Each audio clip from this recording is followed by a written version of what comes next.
Hey y'all, so we are back with Women in White Coats episode 2 by MD Tribe, and I'm super excited for this one. This episode is gonna be amazing because it is my former roommate, the first mentor I've ever had at Florida State University, a woman that took me under her wing and is also Colombian and is also in medicine and is just such a boss woman.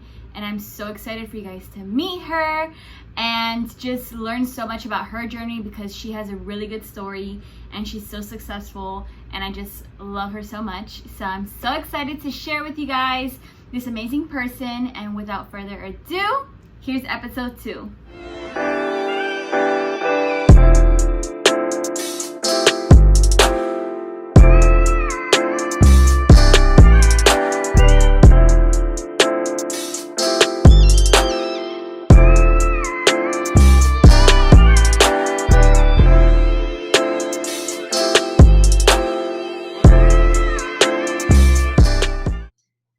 Okay, so I'm here with one of my favorite people ever, and let's just go ahead and start with introductions. So go ahead and introduce yourself. Hi everyone, my name is Daniela Salazar. So I'm originally from Medellin, Colombia in South America. I was born and raised there, and I came to the US when I was about 11 years old. I come from a family of 4. I grew up in Naples, Florida, so I'm a Florida girl. I've been interested in medicine since I was very little. Always wanted to be a doctor, but I ended up going into PA school, which we'll talk later about that. I ended up going to Florida State University. I got my bachelor's in exercise physiology, and then pursued PA school at Florida State as well. I recently graduated in December, and then a pandemic happened. And so I've actually been waiting to start my first job as a family medicine PA. I'm in New York City, and I'm actually going to start soon, so I'm really excited about that. Things I'm really passionate about are health, fitness, nutrition. I'm the type of girl that just likes to stay really active and do a lot of things. So yeah, that's a little bit about me. Perfect. Thank you so much for sharing that. And that leads me perfectly into my first question. So I'm a super big believer on everybody having a life outside of medicine and not letting medicine just consume you completely. So what are your passions outside of medicine? I know you touched a little bit upon that. Can you elaborate a little bit more? Right. So a lot of the things, I'm also like a big follower also on doing things outside of medicine, because when I was in PA school, I realized that, you could be studying 24/7 and you can allow medicine to consume you, but that's not the goal. You really have to do things that make you happy and that are still part of you outside of your career. So a lot of the things I like to do are revolve around health. I love working out. So that's one of my big passions. Going to the gym. I like doing a lot of weights or just working out in general. So that's one of the biggest ones. I also love to cook. I like to eat good. I don't know if it's really I love to cook or I like the food at the end, but I really like to eat good food. So I really like to cook and try new recipes and just kind of explore a little bit in the kitchen. I also love the beach. That's one of the things I really liked about living in Pensacola during my rotations, like going to the beach and being in nature and just exploring. Another big one is traveling. I'm a big traveler. I love going to new places, going to new countries, exploring different cultures and meeting different people, and just kind of adventuring and just not really having a plan and just kind of going with the flow. So I think traveling is a big one. And then I would say another one is kind of sharing my journey through Instagram. That's something that I kind of developed or made when I was in PA school, and it really helped me as an outlet to talk about my issues or talk about my challenges and kind of help other people that wanted to do what I was doing or going to PA school or pursuing a career in medicine. So kind of blogging and sharing my journey. That's awesome. And I do have to ask, what is your favorite dish that you've cooked? And what's your favorite place that you've ever traveled to? Oh, wow, those are hard. Okay, so the favorite place I've traveled to so far, I think, has definitely been Hawaii. That was my graduation trip after PA school in January, this previous January, and that was amazing. I loved it. I loved how you can have the beach and you can have so many hikes and really be in nature and have such beautiful waterfalls. And I don't know, I just loved it. I loved the vibe. Just really liked it. So Hawaii definitely. And then my favorite dish, that's kind of hard. Like I love all kinds of food. Mm, Probably like a really nice steak with chimichurri. Ooh, okay. Yeah, I'm definitely a steak girl. And you went to Hawaii before the pandemic started, right? Yeah, it was in January. It was barely starting. Next question. Why did you decide to pursue physician assistant? Yeah, so like I mentioned earlier, I was always pursuing medicine and I was always working towards going to med school. So when I was an undergrad, that was definitely the goal, going to med school. That was my plan. But then I ended up taking the Mcat not once, not twice, but 3 times. And so when I was taking the Mcat for the third time, I realized, like, I just told myself, like, I'm not going to take this test again.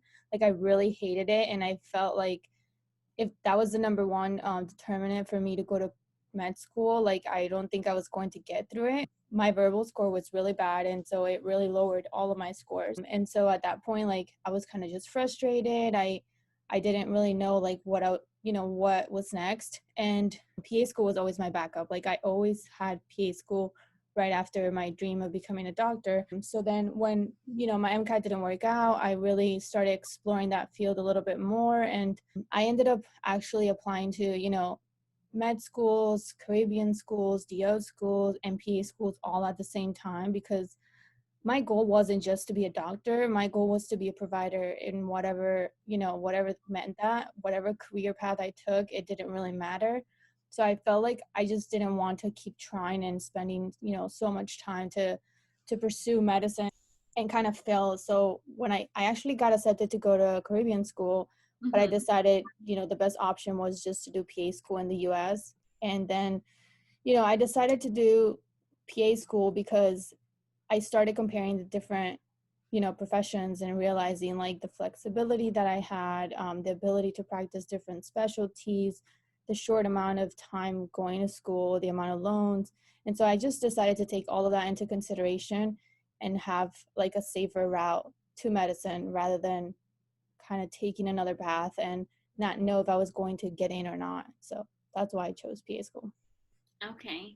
And now I'm sure like while you were deciding you were nervous about like Hmm. making the wrong or right choice. Right. In hindsight, how do you feel you were in your decisions?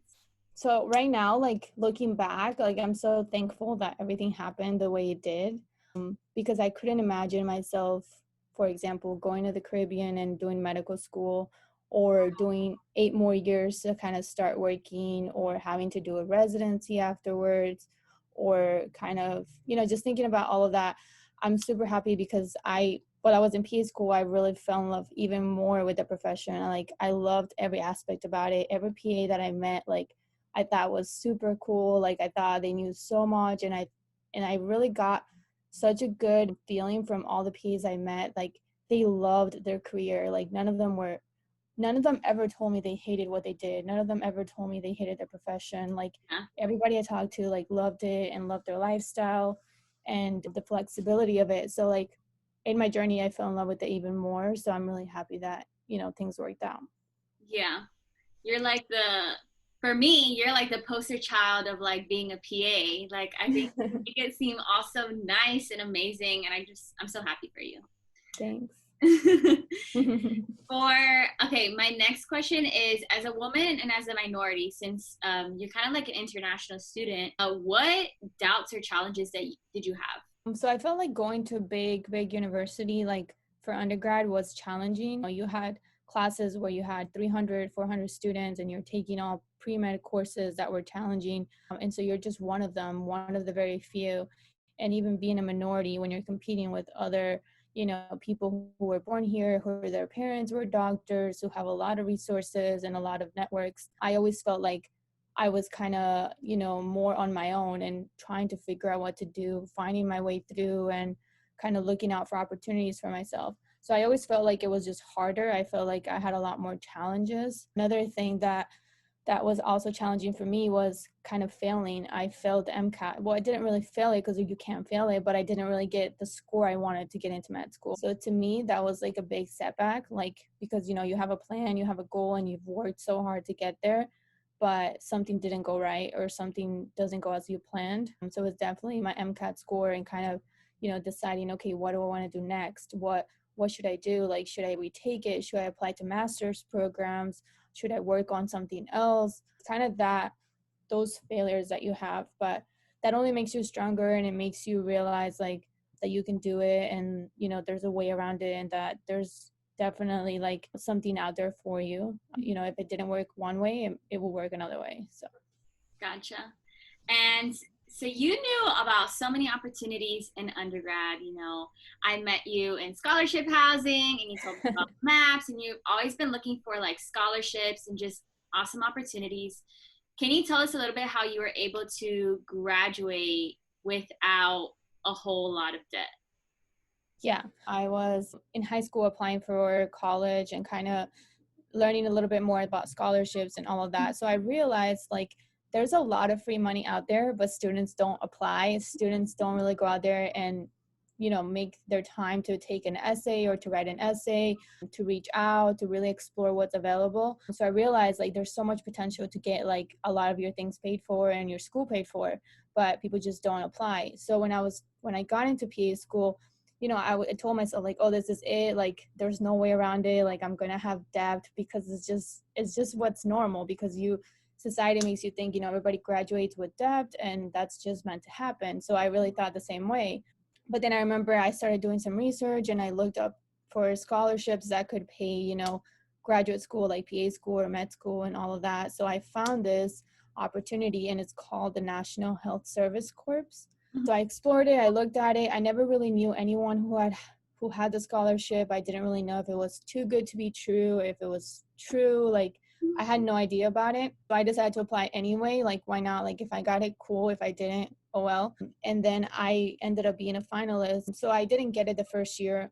They ran out of funds and they told me, you're a good applicant, but you need to apply again, when it was my second year. So as a second year PA student, I applied again and I was a finalist. So I ended up receiving the scholarship, and basically what you get is they pay all of your student loans, and they provide a stipend, like $1,200 a month for you to pay your living expenses. You also get like other miscellaneous money, like it's about like $8,000 or something a year to pay like your computer or your traveling expenses, your health insurance. You have to, when you graduate, you have to commit to working in an underserved area, mostly family medicine, but it could be like pediatrics or psychiatry or women's health, and you have to work for 2 years.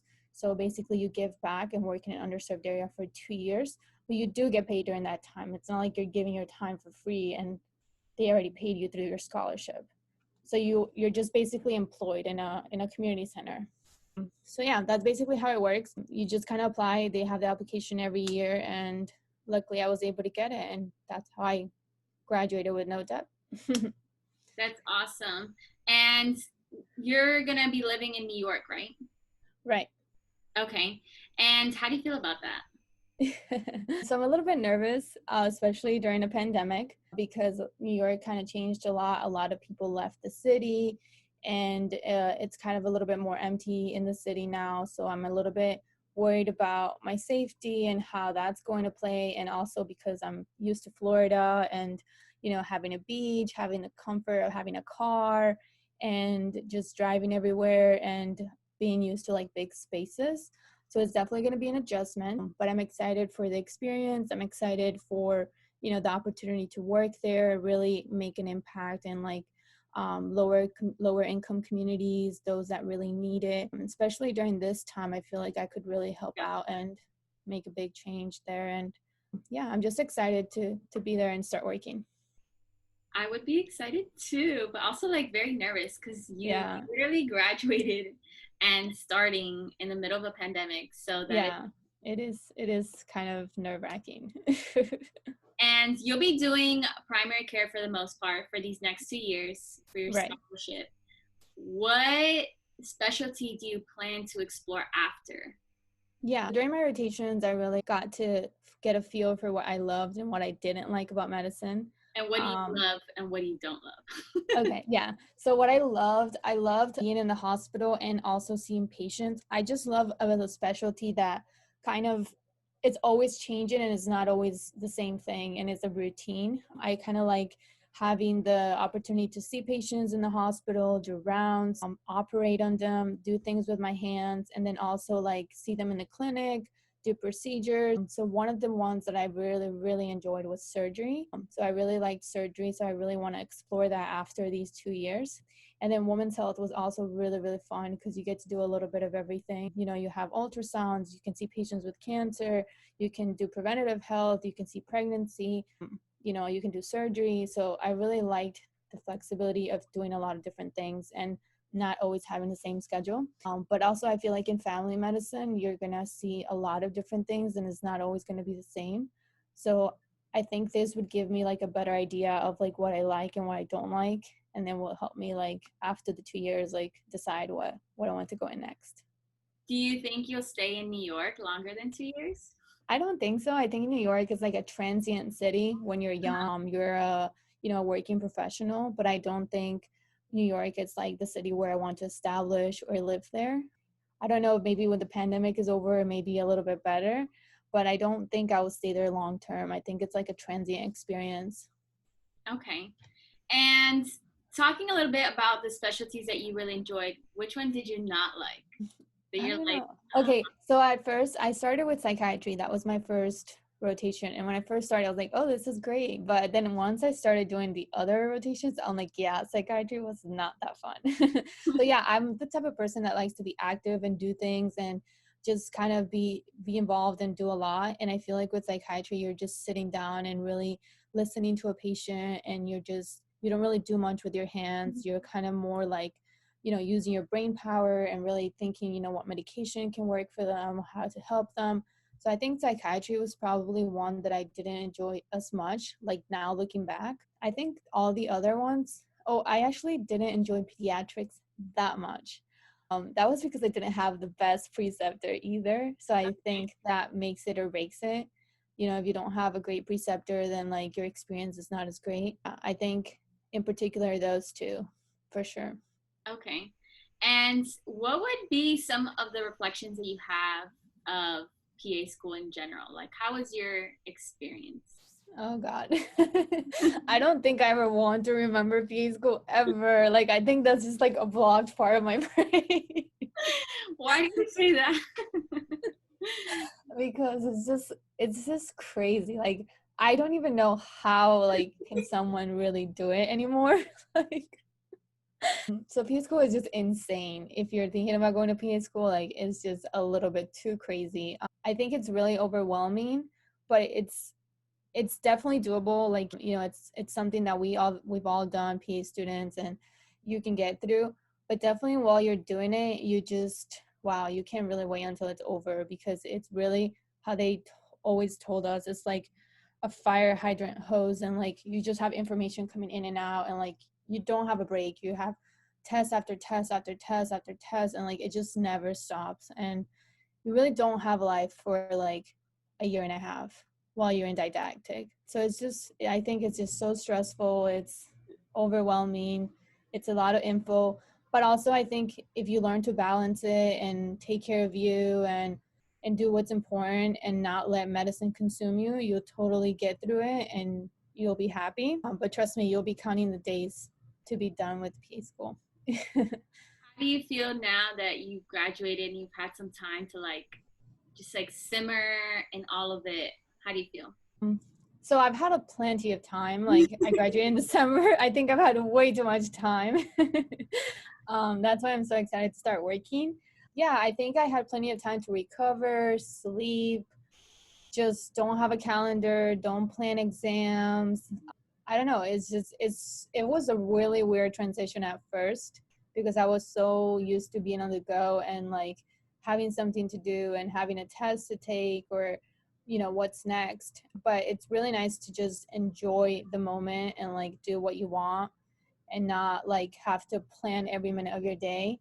But yeah, I'm kind of excited to go back to a routine because I like that. I like having to plan my days and be busy and all of that. But it was really good to step back and just enjoy freedom. Like it's great. You're gonna go back so refreshed and just like ready I know. I'm so excited for that. Like, I feel so ready. Like, I feel like I could just work for a whole year without any breaks. Okay, so I'm heading into the last question. So for Mhm. any pre-PA, pre-med, anybody that's like in their first year of PA school, haven't yet been accepted or anything, what two golden nuggets of wisdom can you offer? And I say two because I feel like one is never enough. So you're talking about like before they get into PA school, For in college? anybody, like anybody. I think being flexible with your goal. I know a lot of us in medicine are really hard-headed about what we want and, wanting to be a specific, healthcare provider. But I think being flexible with your goal is super important because a lot of things don't always work out how we planned. For example, the pandemic happened now, so a lot of things are shifted and, a lot of things are changing. So I think being open-minded, exploring different career options, if something didn't work out, or taking a little bit longer than usual, retaking exams, like just be open-minded about your journey. If you fail, like it's not the end of the world, like just keep going at it. And then another one would be like, yeah, like just keep working towards your goal. Like never give up. You might have a setback, you might fail something, you might not be where you are right now, you might not get an A in the class, you might not have the GPA that you want, but just keep working towards your goal. Like you'll eventually get there, but never give up on it. I think that's really important because I've seen so many of my friends and so many people that have actually made it, and like they just never gave up. They just always worked towards it, like every day, like whatever you do, shadow more, do something else, travel abroad, whatever it is, like just keep working towards that goal every day and you'll see it pay off. Oh, perfect. Thank you so much. That was good advice. I know somebody better write that down because it's really good advice. I want to say thank you for taking the time to allow me to interview you. I'm You're always talking welcome. about you. Thanks for Like interviewing me. everybody that's like interested in PA school or just like trying to find balance, I'm like, you need to check out Danny's Instagram, PA_balance. Like she puts out the best content. So if you guys don't follow her, you definitely should be. Oh, thanks, girl. It's But definitely hard finding balance in PA school. I probably wasn't as balanced as people thought, but you have to do what you can to stay sane because PA school is just a monster. But yeah. I know. Okay, well, thank you so much. You're welcome. Thank you.